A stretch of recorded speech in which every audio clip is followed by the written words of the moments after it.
esta quinta sinfonía de Tchaikovsky de fondo, voy a hablar de un libro que acabo de terminar de leer, que se llama, Memorias del subsuelo,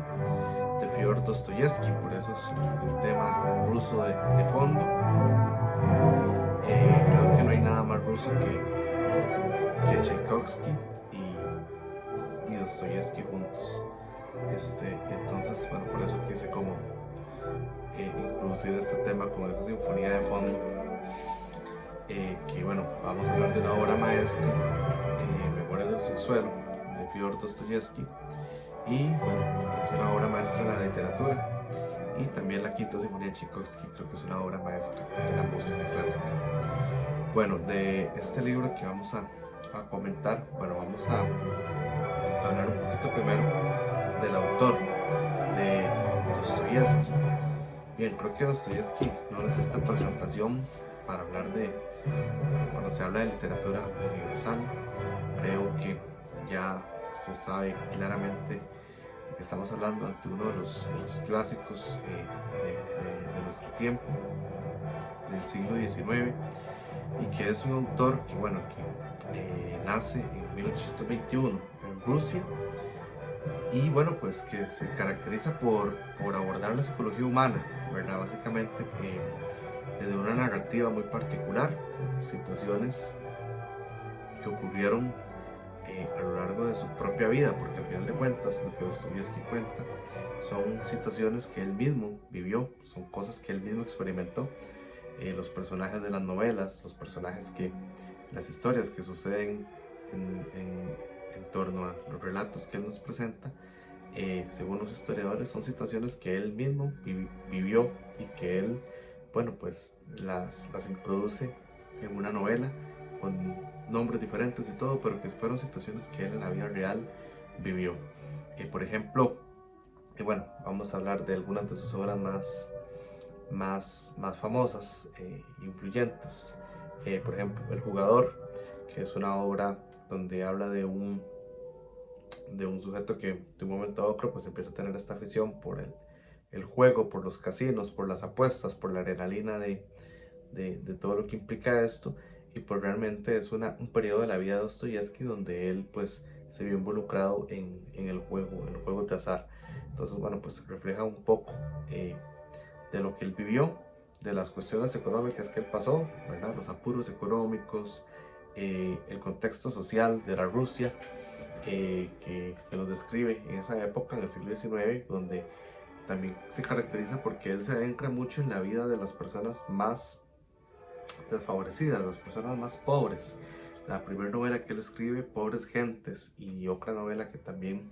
por aquí podemos hacer un análisis pronto, es Humillados y Ofendidos. Es una novela que habla también de la desgracia de la gente menos favorecida, la gente que vive en condición de calle, la gente que tiene que tener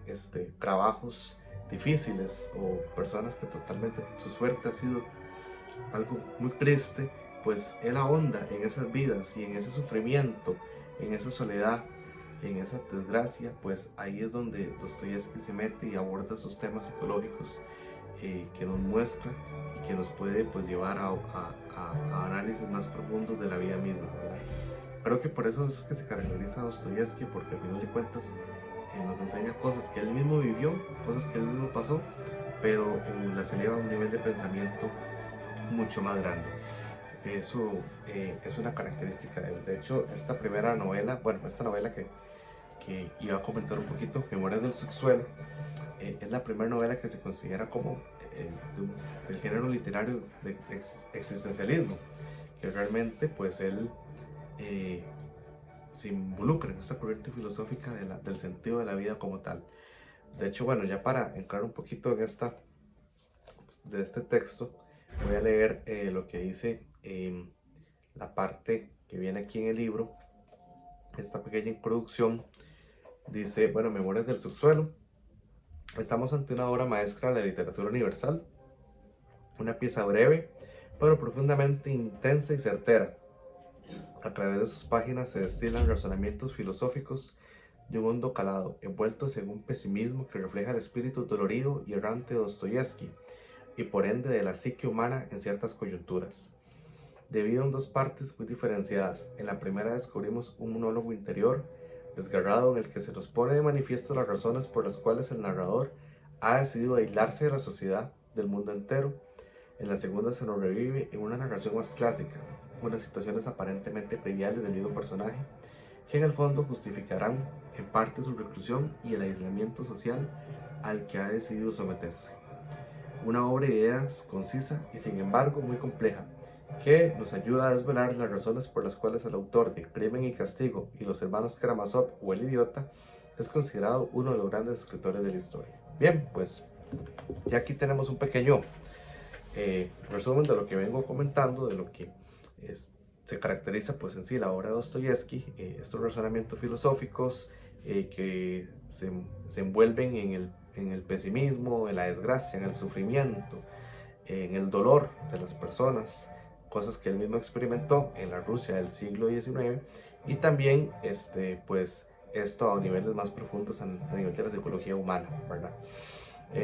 Esta obra, de hecho, bueno, como aquí lo dice, está dividida en dos partes. La primera parte tiene como nombre Notas desde el subsuelo. Bueno, ¿qué es el subsuelo? El subsuelo, el personaje que nos va a contar esto es un personaje sin nombre, que en el fondo podemos pensar que es el mismo Dostoyevsky. Se caracteriza porque él se ha aislado del mundo, él está completamente distanciado, él es una persona que ha querido mantener distancia con todas las personas que están a su alrededor, aislarse completamente del mundo, de no querer absolutamente comunicarse nada con nadie, no crear vínculos, relaciones con nadie.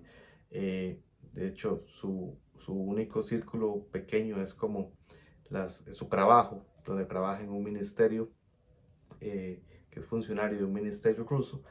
y bueno, pues menciona a su jefe, y de hecho las únicas amistades que llega a tener eran unos antiguos compañeros de escuela con los cuales ahí se desarrolla un poco la trama, ya más que todo en la segunda parte, pero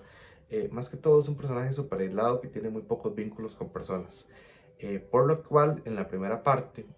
este subsuelo se refiere al lugar donde él vive, un sótano, un lugar oculto, un lugar escondido, un lugar subterráneo, pero no tanto como un lugar físico, sino que nos hace alusión a que realmente él vive escondido debajo, no solamente físicamente, sino en una realidad, ¿verdad? Entonces, eso es lo que quiere decir esto, y por lo tanto él es un diálogo filosófico en la primera parte,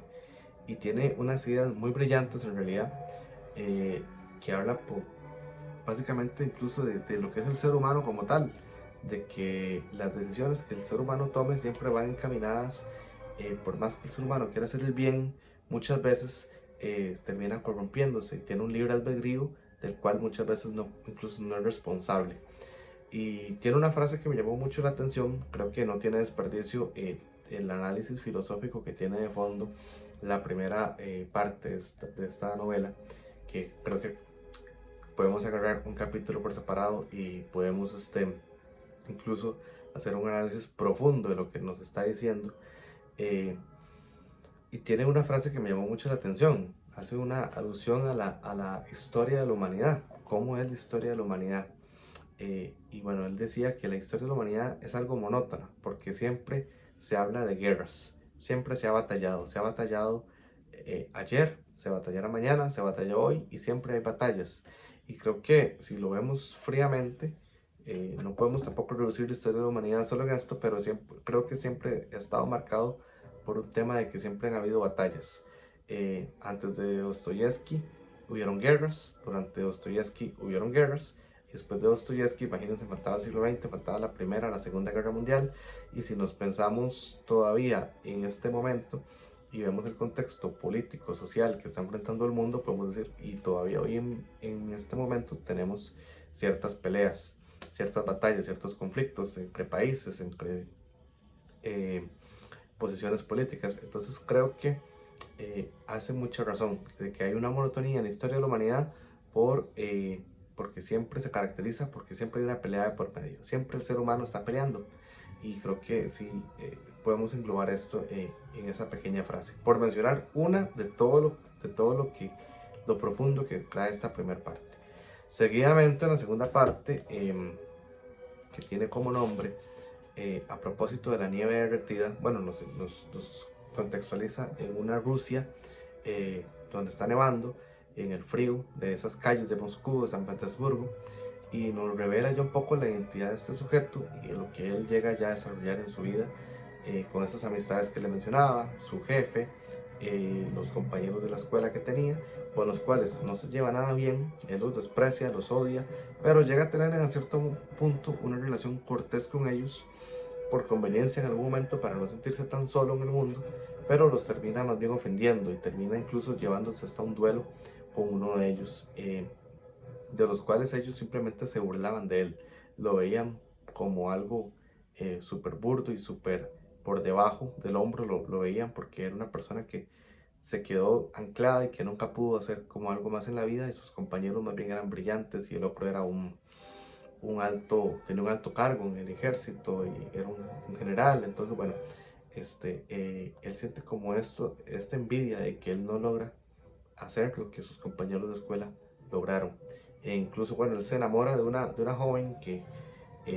pues, es que se caracteriza por esto. Se fija en los más despreciados, en las personas más marginadas de la sociedad, y este sujeto se enamora de una joven que se prostituye y él quiere rescatarla, sacarla de esa realidad, pero él se ve avergonzado que no le puede ofrecer nada porque él vive en una condición de pobreza, en un sótano, en un subsuelo, donde no tiene nada que ofrecerle, y eso es más bien una situación de enojo. Creo que es una persona que más bien está enojada con la vida porque no tiene nada que ofrecer, no ha logrado nada y se ha quedado sumergido en su propia miseria. Pero creo que al final de cuentas es un asunto muy oscuro, una situación que puede ser muy extrema, pero que en cierta medida creo que todos nos podemos ver reflejados en el sentido de que todos tenemos el temor, hemos enfrentado el temor a la soledad, el temor a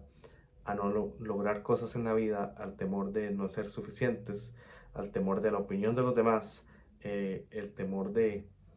querer hacer algo por los demás y esa impotencia de no poder hacerlo. Entonces, al final son cuestiones que tal vez lo ponen en un panorama, en un escenario muy extremo, pero que a la hora de la realidad puede ser algo que todos lo hemos enfrentado en algún momento de la vida. Entonces, por eso quiero traer esto a colación, porque creo que Dostoyevsky sí habla un poco, pues, es un tema filosófico y psicológico de por medio que todos en algún momento podemos enfrentar y podemos vernos en cierta medida, pues, reflejados en él. Entonces, bueno, esto es Memorias del Subsuelo, una pequeña novela corta, eh, sencilla, que ya se mete en la literatura existencialista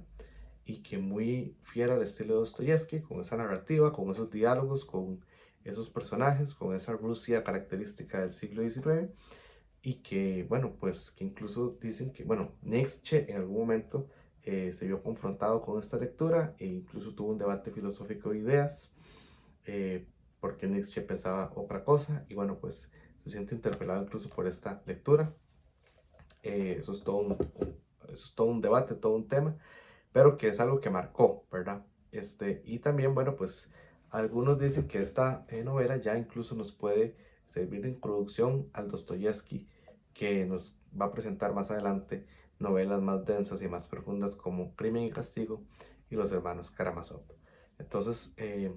bueno, pues este es un pequeño análisis literario del contexto del texto, del autor y de lo que nos quiere decir este libro, Memorias del Subsuelo.